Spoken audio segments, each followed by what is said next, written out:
Hello and welcome to another edition of Currently in Quincy. I'm Joe Catalano. On today's program, we will check in with Brian Hickox and Yoichi Utagawa from the Quincy Symphony Orchestra. First, though, we check out the weather and the news for you. Currently in Quincy, brilliant sunshine. It's cold, though, 23 degrees out there. Won't warm up much today either. Abundant sunshine, but highs only in the upper 20s. And look at tonight, some frigid air moves in as we dip down into the teens. It's kind of the calm in between the storms today because more snow is on the way tomorrow. Not as much as yesterday. Could see a couple, 3-4 inches throughout the day tomorrow with temperatures right around 30 degrees. Another break for Wednesday and Thursday with daytime highs in the low 30s, upper 20s. Chance for some more snow here on Friday. Again, sunshine and 23 in Quincy right now. In the news today, Mannett Community Health Center continues to administer COVID-19 vaccines at 180 Old Colony Avenue here in Quincy. Recently, 102-year-old Dorothea Neal from Quincy got her first shot. Now, Mannett is operating that vaccination clinic at the same location where they've been running a COVID testing facility.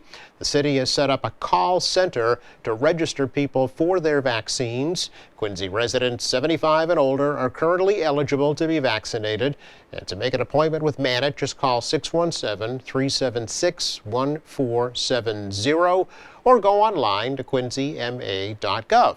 Now, for Chinese language assistance, please call 617-376-1298. Mayor Thomas Koch says there is a limited supply of vaccine available right now. However, he expects the supply to increase. He also encourages residents to check with their doctors and local pharmacies for vaccination clinics. A Quincy man is facing charges that he held his girlfriend captive and tried to strangle her.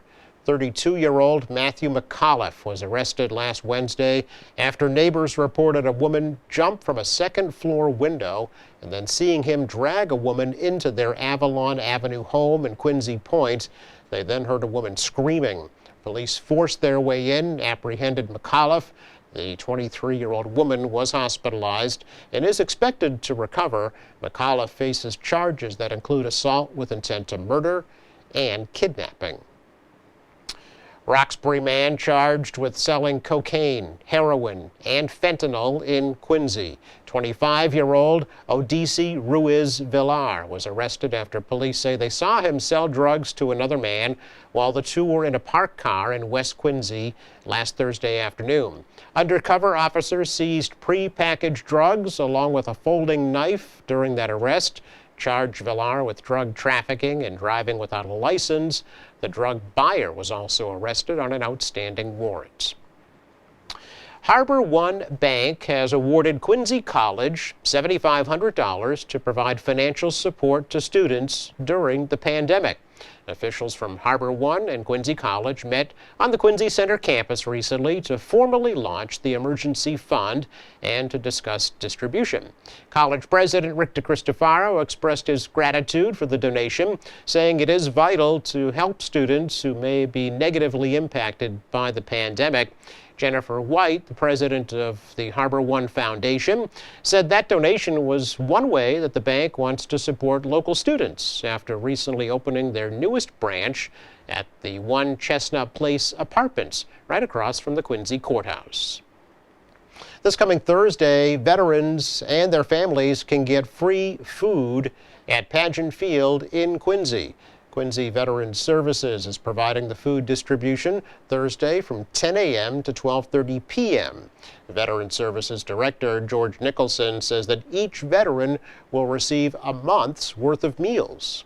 This will take place this coming Thursday, February 11th, from 10 to noon, up at Pageant Field.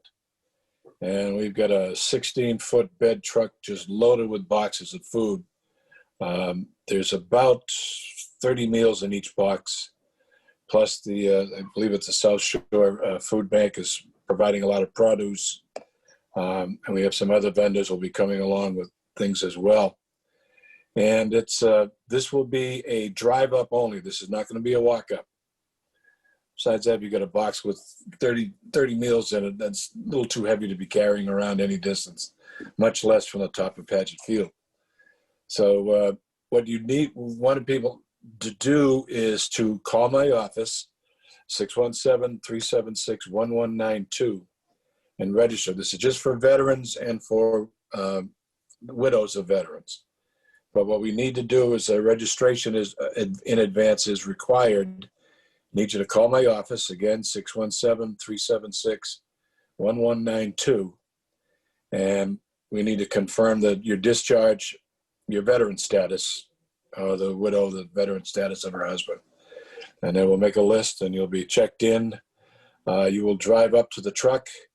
There will be people there to unload the boxes, put them in your vehicle. You will not have to get out of your car. And we'll do it that way.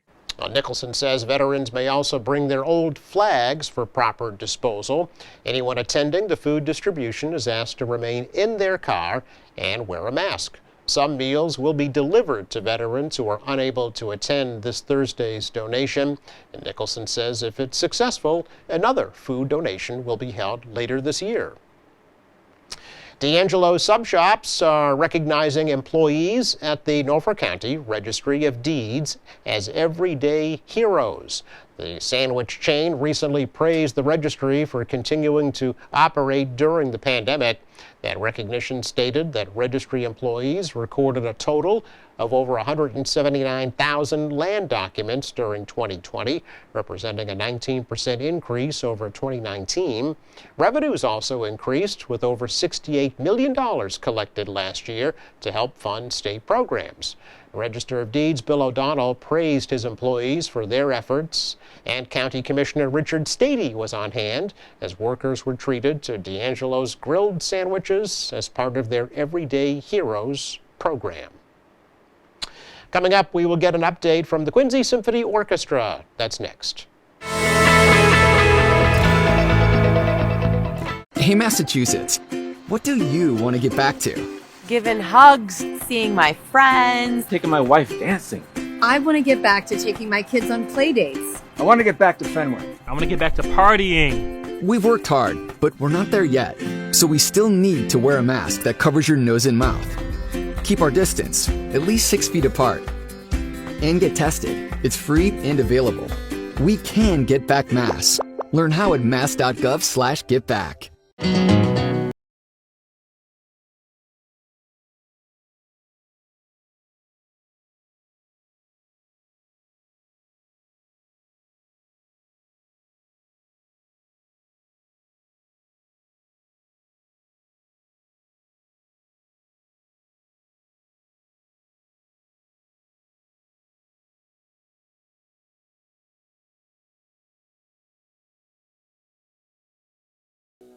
Podcasting 101. Create your own podcast using the QATV audio suite.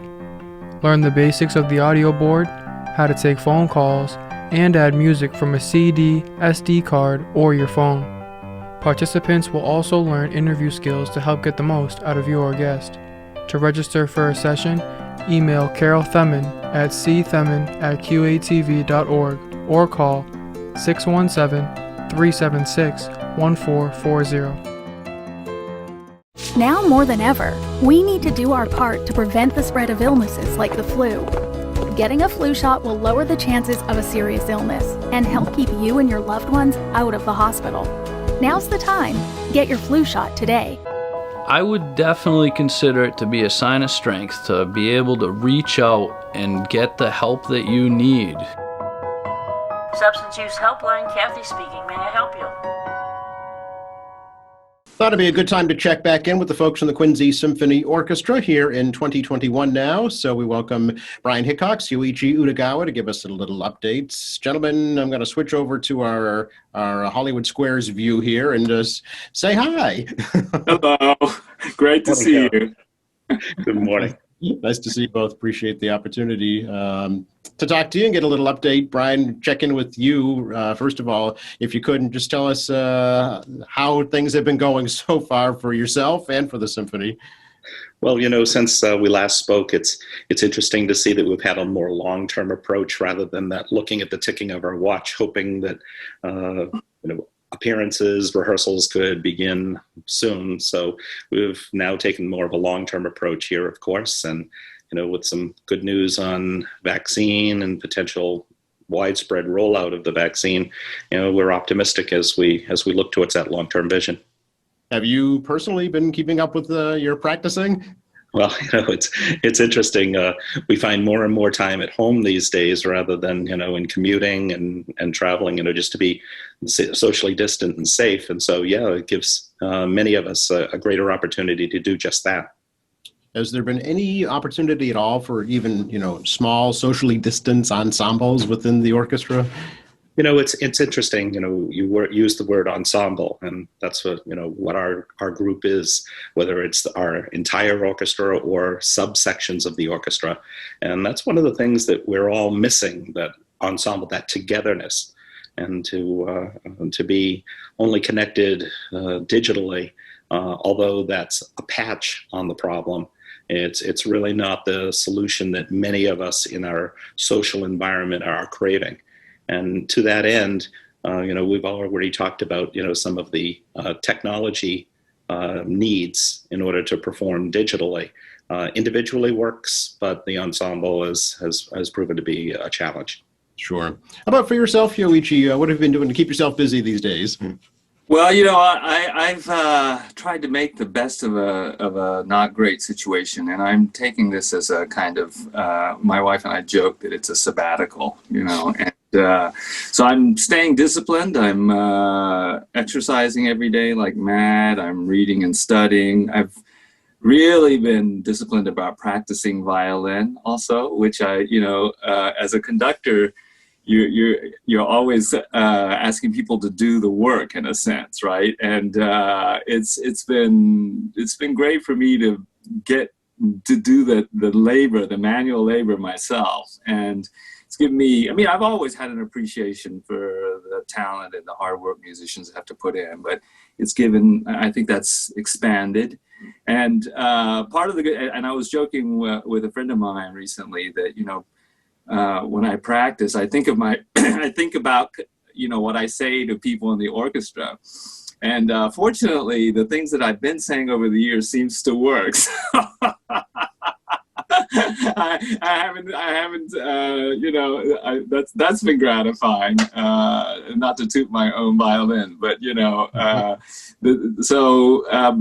whole focus has been just to stay in shape, as it were, and to be ready to rock it out as soon as we're able to get back started again. And I think that's the only way for me to stay sane in a situation like this, because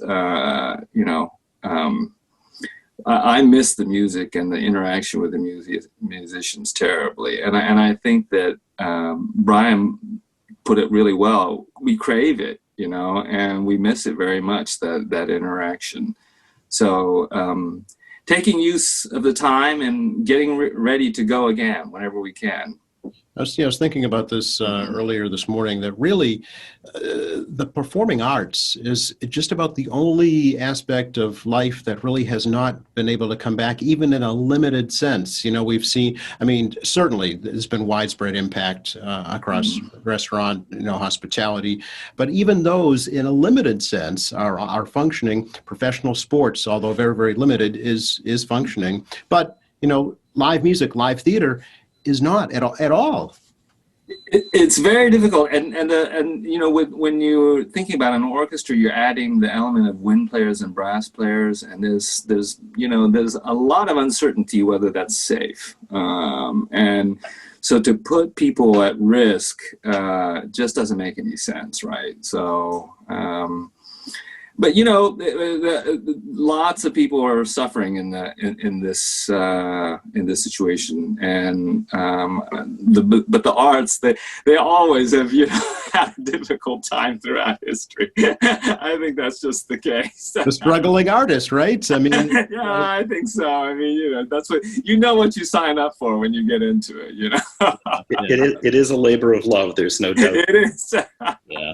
It's interesting. Yeah, it's interesting. Yoichi brought up a fascinating point about having a different perspective, being on the podium with the baton and leading the orchestra and then jumping in as a musician executing on the violin himself. That gives a great perspective. And I think, it's an amazing control that one has over oneself in performing, practicing and executing and creating the artistry of the music. At the same time, it's a whole different level to be able to inspire others, to have success through others. And so it's interesting to hear Yoichi say those two different perspectives, and maybe some of us in the orchestra could learn a thing or two if we were to be placed upon the podium. Oh, there you go. All right. Walk in somebody else's shoes for a little while. Well, I think there is a unique skill to teaching somebody something. Teaching is not something that everybody can do. You may be an outstanding violin player, but to try and teach somebody to improve themselves is a whole different skill level, I think.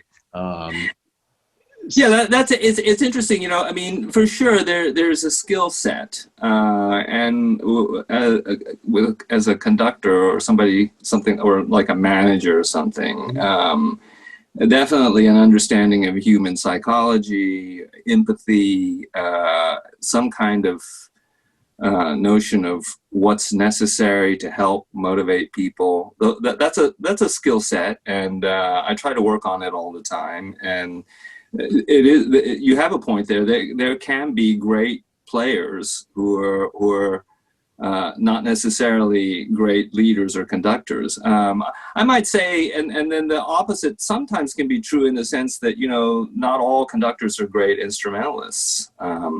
But nonetheless, I think that, any conductor certainly would benefit from knowing how to play at a decent level, and all that, and the empathy that comes and understanding that you can gain from knowing how hard it is. Oh, absolutely. Yeah, absolutely. I think that's true. I'm just trying to find silver linings in all this, and this seems. Yeah, no, absolutely. And I think, the best thing is always to try to, at least that's the way we try at Quincy Symphony, to try to take the positive route. Yeah. Brian, have you been able to reach out to members of the orchestra virtually? Have you had kind of regular updates with the group at all? Yes, there's a group of leaders within the orchestra that check in from time to time, and sometimes in some periods of time, almost daily. And we have conversations about what can and what can't be done. We've already talked about what cannot be done, but just as recently as yesterday, we were talking about to being nimble, that we're prepared to hit the ground running, so to speak, and whether that's going to be for this fall, for this upcoming September, once there's a widespread rollout over the summer of the vaccine and the confidence of not only the musicians, but the attending public, and of course the facilities, the schools, and do we continue to carry on some of the protocols? It sounds like that will continue to be the case to some degree. However, it may open up enough possibilities that, as per our discussions yesterday, let's be prepared. Let's be ready to hit the ground running. Let's re-engage with the community and one another. And so, yes, we're doing that. We're touching base. At the same time, it's not every week and getting together and catching up with one another just in casual conversation. It's been more of a planning kind of connection that we've done most recently. Yeah, well, I mean, possibly, premiering 2021 season at Arts Fest outside, at Adams Fields would be an appropriate way to kick off the season. It's kind of the way things ended. It would be a great way to launch. We could even get Yoichi to wear his Star Wars outfits so he could launch us. And we have been in touch with the city about possibly a concert earlier in the summer as well. But all of that, so as Brian mentioned, we're just trying to be ready, because it's hard to know exactly how things will be 5 months from now. I was just talking to somebody yesterday about how a year ago, right now, I didn't even know what Zoom was, right? and you know, I was always a huge fan of FaceTime, but I you know, now it's just everyone is using it, right? FaceTime, Skype, Google Video, Zoom, and Oh yeah. I think a lot of this virtual communication will be post-pandemic for sure. I think so. A lot of aspects of our lives. Yeah. Brian, how is the symphony orchestra holding up financially during this time? Well, as you're aware, any nonprofit artist group depends upon the support of the community and the patrons. And we haven't had the opportunity to have the patrons come to our concerts, where they've been so generous over the years. We, of course, don't charge any admission to our performances. At the same time, many of our guests have donated a little in the fish jar, the bowl, so to speak. And that's that small amount from each person who cares about this entity moving forward has helped us over the years, and we're lacking that right now. You know, and again, the city and arts councils have been one source, but there's no doubt there's been a big bite taken out. And again, you know, not to be in a pleading mode, but QuincySymphonyOrchestra.org, there's a donate right on the front page. And we have, since we last spoke, received an outreach from so many people, you know, even they themselves being in challenging economic circumstances, taking just a little and just making that little click, and something that didn't hurt them, but in the aggregate has helped continue our ability to operate even in this limited capacity over this period of time. Well, that's great to hear, because this what season are you in now? Right. We're in the season of fundraising. No. What year is the symphony in? I'm still counting it as a new season, even though you haven't performed yet. You know, so let's see, we should be in 2021. It's got to be over 60 years, I'm sure. I think we're in our 67th season. Wow. Okay. Well, that is something. So, Yoichi, have you thought about what the first show will sound like? Maybe what the first song will be, even after actually the national anthem? Well, I mean, we always start with the national anthem, and so that'll be the first thing for sure. I don't know yet. I mean, I've been thinking about, you know, one thing that we all of us music lovers in an orchestra missed an opportunity to celebrate is Beethoven's 250th birthday, which was this past December. So I'm thinking, you know, we're gonna start off with some fireworks Beethoven work. Okay, all right. What do you think, Brian? I mean, I think that's great. You know, we postponed it rather than canceled it. Then that's right. We did, you know, and perhaps in the conclusion of that first concert, we could do the Hallelujah chorus. Maybe we could have some real fireworks. That would be very nice too. But I think it'll be a joyous event for both members of the orchestra and for the public too. I think so. I think that when we get back together, we'll all. I'm sure of it. We're all just going to be wow. You know, we took this. I don't think none of us ever took it for granted, but. It's an important part of our lives, and I think we're all going to come back with a renewed enthusiasm and focus on the privilege it is to make music. You know, it's and I know we're going to love it. I think it'll be a very special time. Well, I just wanted to give you folks a chance to let the city of Quincy know that the orchestra is still there, and you're ready to go when the time comes. Yes, we will be back. And the city has been so great to us. You know, we absolutely continue to thank the school systems for their collaboration, and the mayor has been very supportive over the time. And I do want to take this one quick moment to, although I've done this personally, I'd like to publicly reach out and thank Clayton Cheever. who's been the assistant director at the Thomas Crane Public Library for several years. And throughout his support for the orchestra and the collaboration conversations that he and I have had, and he's just announced that this upcoming Monday, he's going to be taking a directorship at the Memorial Library in Norwood.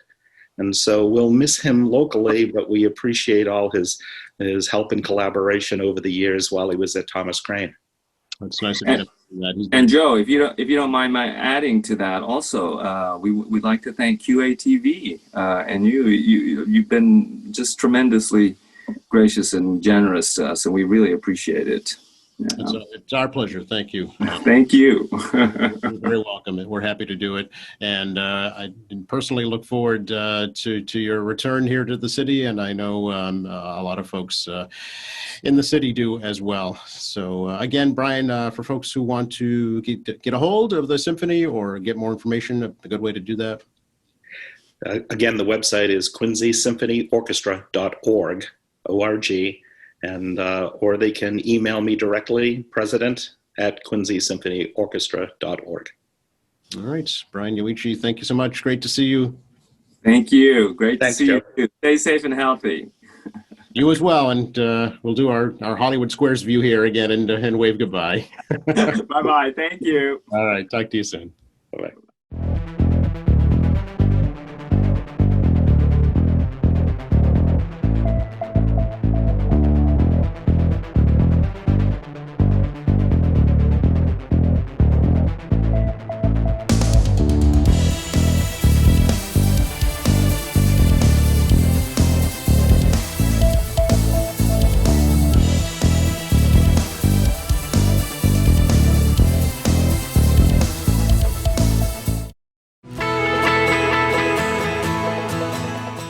Checking the forecast for you for today, lots of sunshine and cold temperatures, only in the upper 20s this afternoon. Frigid air mass blows in tonight as temperatures will dip into the teens, and that'll trigger some more snow tomorrow. Could be 2 to 4 inches, kind of an all-day event tomorrow with temperatures right around 30 degrees.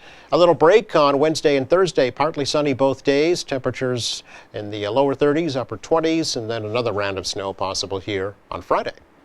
Thanks again to Brian Hickox and Yoichi Utagawa for joining us today. Thanks to our crew. Thank you for watching. And a reminder, please do visit our website. Go to QATV.org anytime. All of our latest programs are there. News and information, video on demand, live streaming, online classes, and much more. For all of us here at Quincy Access Television, I'm Joe Catalano. Please stay safe.